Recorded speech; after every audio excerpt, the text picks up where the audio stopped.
ओम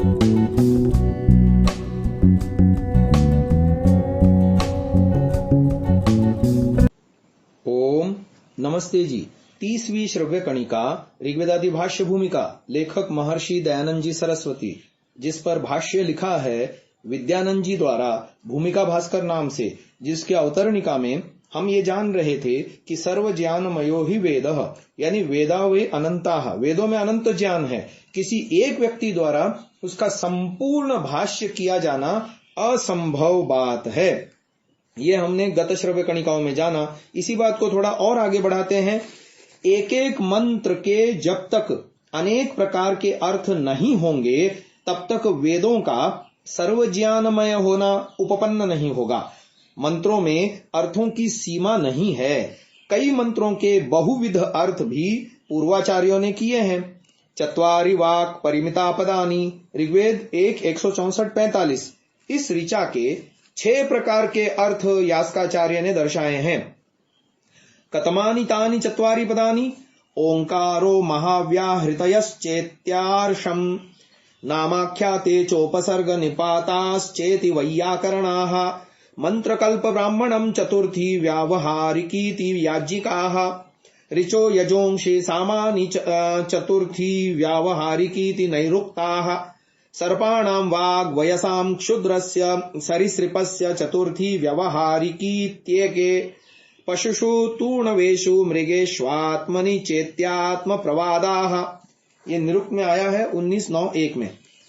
अर्थात 4 प्रकार की वाक हैं। इसका पहला विभाजन बताया ओंकार और 3 महाव्याहृति, यह ऋषियों का मत है। दूसरा बताया नाम आख्यात उपसर्ग निपात, यह वैयाकरण मानते हैं। तीसरी बात बताई मंत्र कल्प ब्राह्मण ग्रंथ और व्यावहारिकी भाषा, यह याज्ञिकों का मत है। चौथा अर्थ बताया ऋग्वेद यजुर्वेद सामवेद और व्यावहारिकी भाषा, यह नैरुक्त मानते हैं।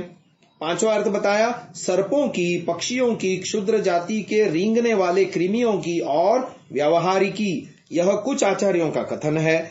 छठा अर्थ बताया पशुओं की, तूर्णवों यानी वादकों की, मृगों की और आत्मा की, वह अध्यात्मवादियों का मत है। परंतु मंत्रों की यह अनेकार्थ था, यदृच्छया यानी जैसा मन में आए वैसा न होकर सर्वथा व्यवस्थित रही है। तैत्तिरीय उपनिषद 1:3-1 में वेदार्थ की 5 प्रक्रियाओं का निर्देश मिलता है। अथातः संहिताया उपनिषदं व्याख्यास्यामः पंचस्वधिकरणेषु अधिलोकम, अधिज्योतिषम, अधिविद्यम, अधिप्रजम, अध्यात्मम। कालांतर में मनुष्य समाज में मेधा शक्ति के ह्रास के कारण ऋषियों ने विविध प्रक्रियानुसारी बहुविध वेदार्थ को आधिदैविक, आदि भौतिक, आध्यात्मिक इन 3 प्रक्रियाओं के अंतर्गत सीमित कर दिया। तदनुसार पदार्थ विज्ञान का समावेश आदि भौतिक प्रक्रिया में गृह नक्षत्रों की स्थिति गति अर्थात ज्योतिष विज्ञान, काल विज्ञान, वास्तु विज्ञान आदि बहुविध विज्ञानों का समावेश आधिदैविक प्रक्रिया में तथा शरीर विज्ञान, जीव विज्ञान और ईश विज्ञान का समावेश आध्यात्मिक प्रक्रिया में किया गया। इस प्रकार तैत्तिरीय उपनिषद में वर्णित पंचविधा प्रक्रिया में से अधिलोक, अधिज्योतिष का आधिदैविक प्रक्रिया में, अधिप्रज अध्यात्म का आध्यात्मिक प्रक्रिया में तथा अधिविद्य का आदि भौतिक प्रक्रिया में अंतर्भाव जानना चाहिए। परंतु निर्वचन को प्रधानता देकर जो भी मंत्र व्याख्या की जाएगी वह नैरुक्त प्रक्रिया अनुसार ही समझी जाएगी। यतः आध्यात्मिक, आधिदैविक तथा आदि भौतिक इन 3 में विश्व का समस्त प्रपंच समा जाता है। अतः प्राचीन आचार्य मंत्रों के विविध अर्थ किया करते थे। भगवान यास्क ने वाचम शुश्रुवांग अफलाम पुष्पाम ऋग्वेद 10:71-5 के इस मंत्रांश की व्याख्या करते हुए कहा, अर्थम वाचः पुष्पफलमाह याज्ञ दैवते पुष्पफले देवताध्यात्मे वा।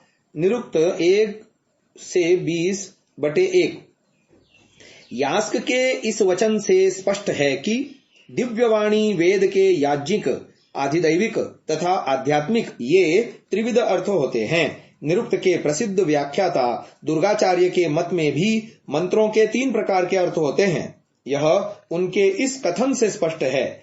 अध्यात्माधिदैवताधियज्ञाभिधायिनां मंत्राणाम अर्थाः परिज्ञायन्ते। निरुक्त टीका 1.18.1। वर्तमान में उपलब्ध होने वाले वेद भाष्यकारों में स्कंद स्वामी प्राचीनतम हैं।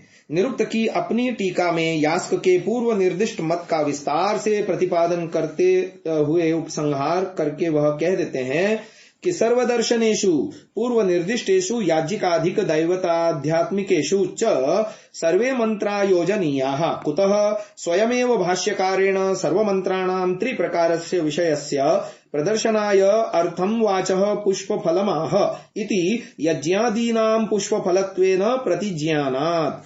निरुक्त टीका 7/5। अर्थात सब पक्षों यानी याज्ञिक, अधिदैवत और अध्यात्म में सब मंत्रों की योजना करनी चाहिए, क्योंकि स्वयं भाष्यकार निरुक्तकार यास्क ने सब मंत्रों के 3 प्रकार के विषय बताने के लिए अर्थ को मंत्र रूपी वाक का पुष्प फल कहा है और यज्ञादि को पुष्प व फल माना है। स्वामी दयानंद सरस्वती को वेदार्थ की विविध प्रक्रिया सर्वथा मान्य है और वेद को सब सत्य विद्याओं का मूल मानने के कारण उन्होंने यत्र तत्र सर्वत्र उसका उल्लेख तथा प्रयोग किया है। तथापि सर्वजनोपयोगी भावना से उन्होंने उसी योजना के अंतर्गत अपनी भी एक उद्भावना की है। वेदों के याज्ञिक, आधिदैविक, आध्यात्मिक अर्थ बड़े सूक्ष्म हैं, उनमें सबकी बुद्धि प्रवेश नहीं कर पाती, परंतु वेदों के व्यावहारिक अर्थ से तो साधारण लोग भी वैदिक शिक्षा के अनुकूल अपने जीवन को सुखी बना सकते हैं। ऐसा मानकर स्वामी दयानंद ने प्राचीन ऋषियों द्वारा स्वीकृत मार्ग का आश्रय लेकर मंत्रों के व्यावहारिक अर्थ को महत्व दिया। एतदर्थ उन्होंने अपनी ऋग्वेदादि भाष्य भूमिका के प्रतिज्ञा प्रकरण में कहा, अथात्र यस्य यस्य मंत्रस्य पारमार्थिक व्यावहारिक योरर्थयोः श्लेषालंकार अलंकारादीना सप्रमाणः संभवोऽस्ति तस्य द्वावथौ विधास्येते यत्र खलु व्यावहारिकार्थो भवति। अर्थात जिस मंत्र के पारमार्थिक और व्यावहारिक 2 अर्थ श्लेषादि अलंकारों से सप्रमाण संभव हैं, वहां उनके 2 अर्थ लिखेंगे। जहां निश्चय ही केवल व्यावहारिक अर्थ है। व्यावहारिक अर्थ वेदार्थ को सर्वसाधारण तक पहुंचाने के उद्देश्य से प्रस्तुतिकरण की एक विशिष्ट शैली है, अन्यथा वह त्रिविधार्थ प्रक्रिया के अंतर्गत है।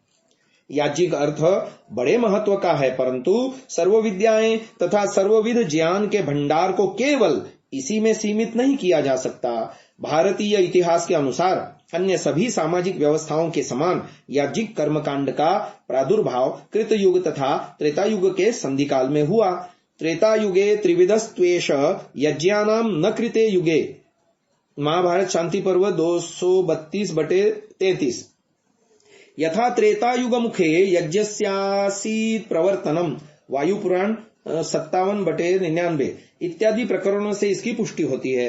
कालांतर में यज्ञों का प्राधान्य हो जाने से वेद मंत्रों का विनियोग यज्ञों में होने लगा और जैसे जैसे यज्ञों की प्रधानता बढ़ती गई वैसे वैसे वेद का आध्यात्मिक तथा आधिदैविक प्रक्रिया अनुसारी अर्थ गौण होता चला गया और याज्ञिक प्रक्रिया अनुसारी अर्थ की प्रधानता होती चली गई। धीरे धीरे वेदा यज्ञार्थ प्रवृत्ताः, वेद का प्रयोजन यज्ञ है, ऐसी धारणा बनती चली गई। ऋग्वेद के एक मंत्र यज्ञेन वाचम पदवीयमायन 10:71-3 के आधार पर यहाँ तक कहा जाने लगा कि समस्त वेदवाणी यज्ञ के द्वारा ही स्थान पाती है। इस प्रकार सायणाचार्य ने वेदों का अग्निहोत्रादि कर्मकांड परक अर्थ मानकर आधि यज्ञिक अर्थों को ही उसका पर्यवसान कर दिया। वेद मंत्रों के केवल आधि यज्ञिक अर्थ किए जाने का प्रत्यक्ष प्रहार आधिदैविक प्रक्रिया पर हुआ।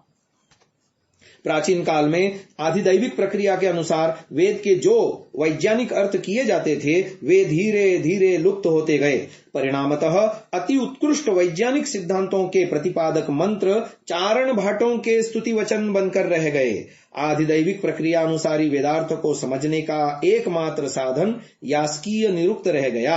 हाँ, कुछ हद तक ब्राह्मण ग्रंथों, विशेषतः शतपथ ब्राह्मण से अवश्य कुछ सहायता मिल सकती है। यास्क के मतानुसार आधिदैविक वेदार्थ पुष्प स्थानीय है तो आध्यात्मिक फल स्थानीय। अब फूल आने बंद हो गए तो फल कहाँ से आते। आज की इस चर्चा को यहीं विराम देते हैं, आगे की चर्चा कल सुनेंगे। ओम।